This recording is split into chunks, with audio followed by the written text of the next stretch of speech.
दिवाली 2023, दिवाली का सीज़न आ चुका है और इवन फेस्टिव सीज़न चल रहा है।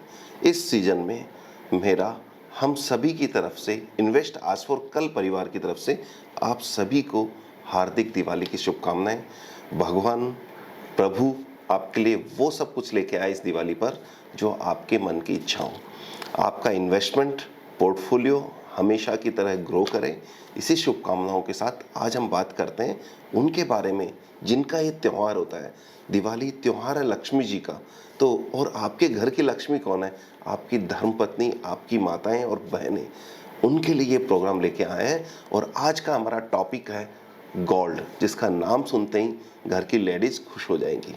आज लास्ट दिवाली पर भी हमने बात की थी कि गोल्ड बेस्ट इन्वेस्टमेंट ऑप्शन है और बेस्ट इन्वेस्टमेंट के साथ साथ बेस्ट हेज है और राइट जगह पर है। लेकिन इस समय भी गोल्ड उससे भी बेटर जगह पर है और किस जगह पर है, क्यों बेटर है, हम बात करेंगे वीडियो में। चलते हैं हम सीधे स्क्रीन पर और देखते हैं। गोल्ड को हम कहते हैं गॉड्स करेंसी, यानी कि वो 5000 साल पहले भी करेंसी की तरह काम होता था और आज भी पूरे वर्ल्ड में उसकी वैल्यू है। चाहे डॉलर की वैल्यू हो, रुपये की वैल्यू हो या ना हो, लेकिन गोल्ड की वैल्यू हमेशा रहती है। और इसीलिए कहा जाता है कि इसका इन्वेस्टमेंट का सबसे बेस्ट रीज़न है फियर बेस्ड। जब कुछ भी काम नहीं करेगा उस समय गोल्ड हमेशा वैल्यू रखता है। इसीलिए ये टाइम और ज़्यादा इम्पोर्टेंट है गोल्ड के लिए। वो 5 रीज़न क्या है जिसके कारण हमें गोल्ड इस समय परचेज का बेस्ट साधन हो रहा है। ये 5 पॉइंट है कि यूएस रियल रेट बढ़ रही है, जियोपॉलिटिकल टेंशन बढ़ रहा है, वर्ल्ड की सेंट्रल गवर्नमेंट गोल्ड को बाई कर रही है, यूएस मैक्रो इकोनॉमिक्स चैलेंज में है, यानी कि यूएस अपनी पावर खो रहा है, और रिलेटिवली वैल्यूएशन में बात करें सेंसेक्स के कंपैरिजन में तो गोल्ड एक बेटर इन्वेस्टमेंट ऑप्शन हो रहा है। डिटेल में समझते हैं इन पॉइंट्स को। बने रहिएगा इस वीडियो को अपने दोस्तों के साथ, अपने इष्ट मित्रों के साथ और साथ में अपने घर में लेडीज़ के साथ जरूर शेयर कीजिएगा। मैं विश्वास दिलाता हूं इस वीडियो के बाद में आप आज ही गोल्ड परचेज करने के लिए जाएंगे। तो ये पहला चार्ट है, इसमें हम देखते हैं कि यूएस सबसे इंपॉर्टेंट चीज़ क्या होती है, गोल्ड की वैल्यू क्यों है या इंटरेस्ट रेट की वैल्यू क्यों होती है।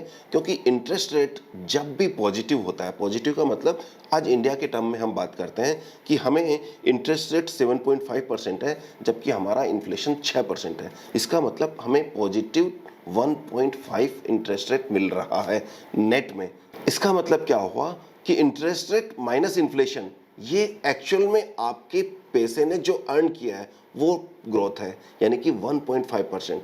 यदि हम यूएस के टर्म में, जैसा कि आप चार्ट में देख रहे हैं, यूएस की इंटरेस्ट रेट सन 2003 से देख रहे हैं अक्टूबर 2.02% पॉजिटिव थी, जो 2008 में 3.13% पॉजिटिव हो गई। क्यों? ये वो टाइम था जब इन्फ्लेशन जीरो की जगह नेगेटिव में आ गया था। देन 2018 में 0.97% पॉजिटिव थी, लेकिन आज यूएस में जितना इन्फ्लेशन है उससे ज़्यादा इंटरेस्ट रेट है, यानी कि 2.46% पॉजिटिव। ऐसे केस में ये इस बात को इंडिकेट कर रहा है कि यूएस की इंटरेस्ट रेट इतने टाइम तक पॉजिटिव नहीं रह सकती। यदि ये रहती है तो पूरे वर्ल्ड का पैसा जो उन्होंने इक्विटीज़ में लगा रखा है या किसी और करेंसी में, किसी और कंट्री में इन्वेस्टमेंट कर रखा है, वो अपने 2.5% पॉजिटिव इंटरेस्ट के लिए अपनी कंट्री में जाएगा। ये इस बात का इंडिकेशन है कि इंटरेस्ट रेट यूएस की पॉजिटिव अपने टॉप पर है। यूएस फेड ने लास्ट ये रिसेंट जो कमेंट्री दी है वो डबिश की है कि we are very near to top और हम जल्दी ही रेट कट के साइकिल में जाएंगे। ऐसा बहुत कम होता है कि यूएस की रेट 5% के आसपास पहुंच जाए और ये हुआ है, लेकिन अब ये टॉप आउट हो रही है। इसका क्या होगा? इससे ये होगा कि ये positive interest rate top out जैसे ही होगी तो इन्फ्लेशन को हेज करने के लिए इन्वेस्टर्स गोल्ड में इन्वेस्टमेंट करेंगे। क्यों? जैसे ये डाउनवर्ड होने लगेगी तो इन्फ्लेशन हेज करने के लिए अगले 1 से 3 ईयर के डाउन द लाइन गोल्ड में इन्वेस्टमेंट आने वाला है। तो ये बता रहा है कि गोल्ड अपनी जगह पर बहुत अच्छी जगह पर प्लेस्ड है। 2011-12 में गोल्ड यूएस डॉलर टर्म में $1900 पर आउंस से $2000 पर आउंस के आसपास था और आज लगभग 11-12 साल बाद में 2023 में भी हम उसी जगह पर डॉलर टर्म में बैठे हैं। नेक्स्ट हम बात करते हैं सेंट्रल बैंक का मूवमेंट। आइए हम चार्ट पे देखते हैं। लेफ्ट हैंड चार्ट पर आप ध्यान दीजिएगा, US reserve of global central bank in ton जो 30.8 था कब? जनवरी 2022 में वो बढ़कर 31.2 या 3 के आसपास हो चुका है आज के दिन। जबकि वर्ल्ड के सेंट्रल बैंक का यूएस ट्रेजरी में इन्वेस्टमेंट जो 4100 यूएस बिलियन डॉलर था, वो घटकर इस समय 3700 यूएस बिलियन डॉलर आ गया है। यानी कि वर्ल्ड के सेंट्रल बैंक यूएस ट्रेजरी को सेल कर रहे हैं और बाई कर रहे हैं गोल्ड। क्यों? क्योंकि गोल्ड काफ़ी सेफ जगह पर है। ये इसकी डिमांड को बता रहा है। राइट हैंड साइड के चार्ट में आ रहे हैं तो आप 2022 का चार्ट देखिए। 2022 के चारों क्वार्टर में कितना गोल्ड वर्ल्ड के सेंट्रल बैंक ने बाई किया है, जबकि 2023 में अभी हम अक्टूबर में चल रहे हैं और 27 अक्टूबर का डेटा है। First quarter, second quarter light green और थर्ड क्वार्टर मेरून कलर जो है ये बता रहा है थर्ड क्वार्टर के 27 अक्टूबर यानी कि एक महीना भी नहीं हुआ इस क्वार्टर में कितना गोल्ड वर्ल्ड के सेंट्रल बैंक ने बाई किया है। ये इंडिकेट कर रहा है कि वर्ल्ड का सेंट्रल बैंक डॉलर की जगह गोल्ड में ज़्यादा इंटरेस्टेड है। रिसेंटली 6-8 महीने की बात पहले की बात है, चाइना की कुछ कंपनी ने डिफ़ॉल्ट किया, यानी कि वो अपने क्रेडिटर्स को लोन का डिफ़ॉल्ट किया है और पेमेंट नहीं कर पाई है। अब चाइना अपने अकाउंट से यूएस डॉलर को बेचकर गोल्ड बाई कर रही है, क्योंकि चाइना को ऐसा डर है कि यूएस को उन्होंने जो लोन दिया हुआ है, यूएस की कंपनीज भी उनके लोन को डिफ़ॉल्ट कर सकती है। तो ऐसे में वो यूएस डॉलर को बेचकर और यूएस बॉन्ड को बेचकर उसकी जगह गोल्ड लेना चाह रही है। दूसरी बात, चूंकि इंटरेस्ट रेट बढ़ा है, ऐसे में भी चाइना नुकसान में, जब इंटरेस्ट रेट बढ़ता है तो बॉन्ड्स की प्राइस कम होती है। जब बॉन्ड की प्राइस कम होती है उसके बाद भी उस नुकसान में भी चाइना की गवर्नमेंट यूएस के ट्रेजरीज को सेल कर रही है मार्केट में, जो इस बात का इंडिकेशन है कि सप्लाई बढ़ रही है और इसी कारण से यील्ड बढ़ रही है। जैसे ये सप्लाई बढ़ रही है तो इस सप्लाई की जगह में चाइना गवर्नमेंट क्या बाई कर रही है? वो बाई कर रही है गोल्ड। क्यों? क्योंकि आज के टाइम पर गोल्ड को ज़्यादा सेफ माना जा रहा है यूएस डॉलर के कंपैरिजन में, और ये कंटिन्यूसली तीसरा क्वार्टर है जबकि चाइना ने वर्ल्ड से गोल्ड बाई किया है। कंटिन्यूसली तीसरा क्वार्टर है। इंडिया हमेशा गोल्ड बाई करती है, लेकिन चाइना जब इतने बड़े वे में गोल्ड बाई कर रही है तो इसकी डिमांड आपके सामने पक्का बढ़ने वाली है और बढ़ रही है। अब ये चार्ट हमें जो बता रहा है वो ये बता रहा है US government debt to GDP. US GDP का कितना परसेंट डेट है? यह है 1923 में जीडीपी का सिर्फ 20% ही यूएस का डेट हुआ करता था, जो सितंबर 1943 सेकेंड वर्ल्ड वॉर के आसपास की बात है। यूएस की जीडीपी का 120% के आसपास यूएस का डेट हो चुका था। यानी कि सपोज 100 जीडीपी है यूएस की एक साल की, तो इसका लोन 120 हो गया था, जो बाद में वर्ल्ड में जैसे जैसे यूएस इकोनॉमी मजबूत हुई, आपने देखा होगा कि डॉलर भी मजबूत हुआ है और 73 के आसपास यूएस का लोन वर्ल्ड से बहुत कम हो गया था। लेकिन आज अगेन 120 के आसपास यूएस का लोन पहुंच रहा है, यानी कि इनका जो भी जीडीपी है उसका 120% इनके ऊपर लोन है। ये खतरे की निशानी है। और साथ में लॉन्ग टर्म में तो मुझे ऐसा लगता है कि यूएस गवर्नमेंट, चाहे हमारी लाइफ टाइम में हो या नहीं हो, लेकिन अगली 1-2 जनरेशन में यूएस गवर्नमेंट इस डेट को पे नहीं कर पाएगी और डिफ़ॉल्ट करेगी। ऐसे केस में आप सोचिए कि यूएस डॉलर की हालत क्या होगी। और यदि यूएस डॉलर की हालत खराब होगी तो सबसे बेस्ट सेफ हेवन आज भी गोल्ड माना जा रहा है। आपको ध्यान है कि इंडिया ने रसिया से परचेज किया है क्रूड ऑयल, और पेमेंट किस में कर रहा है? इंडियन करेंसी में। वर्ल्ड में कई जगह ऐसा हो रहा है, जो वर्ल्ड का लेन देन हो रहा था, जो यूएस डॉलर में हो रहा था, उसकी जगह वहाँ की लोकल करेंसी में या किसी डिफरेंट करेंसी में हो रहा है।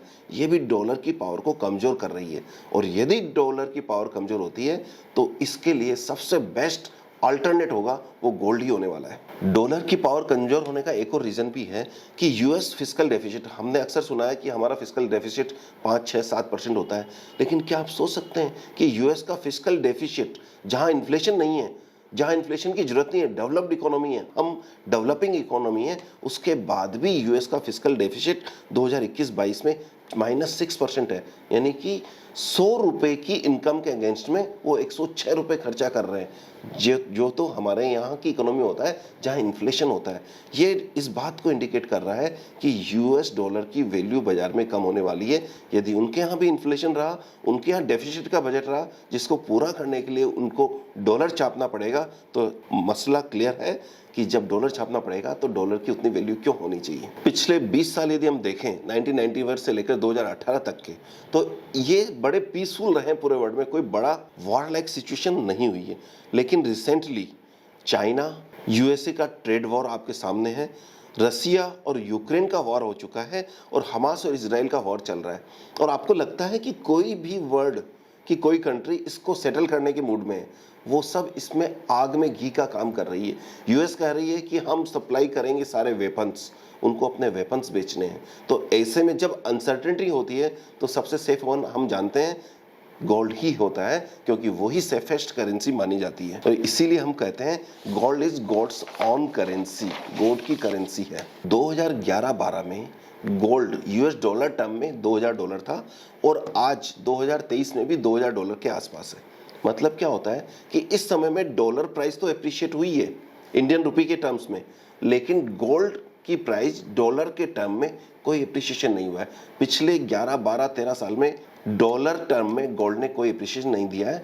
हम ये कह सकते हैं कि हमें 40,000 से और 70,000 या 60,000 गोल्ड नजर आ रहा है, तो उसका रीजन है यूएस डॉलर 60-65 से बढ़कर 80-82 हो गया है। तो एप्रिशिएशन जो हमें मिला है 25% का, वो मिला है डॉलर के एप्रिशिएशन के कारण या रुपी के डेप्रिशिएशन के कारण। और ये रीजन है कि हमें रुपी में तो दिखता है कि गोल्ड जो है 45,000 से 62,000 हो गया है, लेकिन डॉलर टर्म में गोल्ड नहीं बढ़ा है। तो इसलिए अब हम यहाँ देखते हैं कि सेंसेक्स का गोल्ड से क्या कोरिलेशन है, वो भी डॉलर टर्म में। चार्ट हमें ये क्या बता रहा है कि जब भी सेंसेक्स टू गोल्ड रेशियो 0.5 से ऊपर आता है तो वो इन्वेस्टमेंट का बेस्ट टाइम होता है। इस समय ये चल रहा है 0.43, यानी कि इन्वेस्टमेंट का कंपैरेटिवली बेटर टाइम है, 40 से ऊपर है। जबकि यदि ये 25, 30 या 18 जैसा कि नीचे में आया है, वो टाइम होता है इक्विटी में इन्वेस्टमेंट करने का। इस समय इक्विटी थोड़ी सी ओवर प्राइस लग रही है, ऐसे में गोल्ड एक अच्छा इन्वेस्टमेंट का साधन है। नेक्स्ट चार्ट में हम देखते हैं कि ये सारी बातें हमें ये बता रही हैं कि वर्ल्ड की जैसी इस समय सिचुएशन चल रही है ना, उसमें गोल्ड इन्वेस्टमेंट का एक अच्छा ऑप्शन है। तो हम गोल्ड में इन्वेस्टमेंट कैसे कर सकते हैं और उसका सबसे बेस्ट साधन क्या है? सबसे बढ़िया साधन है एसजीबी सोवरेन गोल्ड बॉन्ड, जहाँ हमें इंटरेस्ट भी मिलता है। सेकेंड है कि गोल्ड फिजिकल गोल्ड की अपनी अहमियत है। वो 2.5% एक्स्ट्रा के चक्कर में हम सिर्फ एसजीबी लें, अच्छी बात नहीं है। आप फिजिकल रखेंगे, वर्ल्ड में कोई भी मिस हैपनिंग हो जाए तो आप फिजिकल गोल्ड को लेकर वर्ल्ड के किसी भी हिस्से में जाकर आप उसको बेचकर अपना काम चला सकते हैं, तो उसकी भी अहमियत कम नहीं समझेगा। तीसरा है ज्वेलरी। डेफिनेटली आप समझते हैं ज्वेलरी के कारण क्या होता है कि डेप्रिशिएशन काफ़ी होता है, लेकिन फिर भी ग्रह लक्ष्मी की शांति के लिए ज्वेलरी भी इंपॉर्टेंट है। रीजन हम समझ रहे हैं कि गोल्ड वर्ल्ड लेवल पे काफ़ी डिमांड है, सेंट्रल बैंक की डिमांड है, डॉलर कमज़ोर हो रहा है इसलिए डिमांड है, और साथ ही साथ काफ़ी टाइम से अंडर वैल्यूड है। इन सब बातों को लेते हुए हम ये समझते हैं कि गोल्ड इन्वेस्टमेंट का अच्छा साधन है। आपके टोटल पोर्टफोलियो का 5 से 10% इस दिवाली पर गोल्ड में एलोकेशन करें तो एक अच्छा डिसीजन हो सकता है। और वो दिन दूर नहीं जब सेंसेक्स और गोल्ड दोनों को 1 लाख पहुंचना है, लेकिन देखते हैं हम कि पहले 1 लाख कौन पहुंचेगा, ये आप मुझे बताएंगे कमेंट में। मैं दोबारा पूछ रहा हूँ क्वेश्चन, सेंसेक्स या गोल्ड 1 लाख दोनों को जाना है, पहले कौन सा जाएगा ये आप बताएंगे। वीडियो कैसा रहा आप बताएंगे और साथ में अपने दोस्तों के साथ शेयर करना ना भूलें। चैनल को यदि सब्सक्राइब नहीं किया है तो अभी कर रहे हैं। All the best and happy investing. Thank you very much.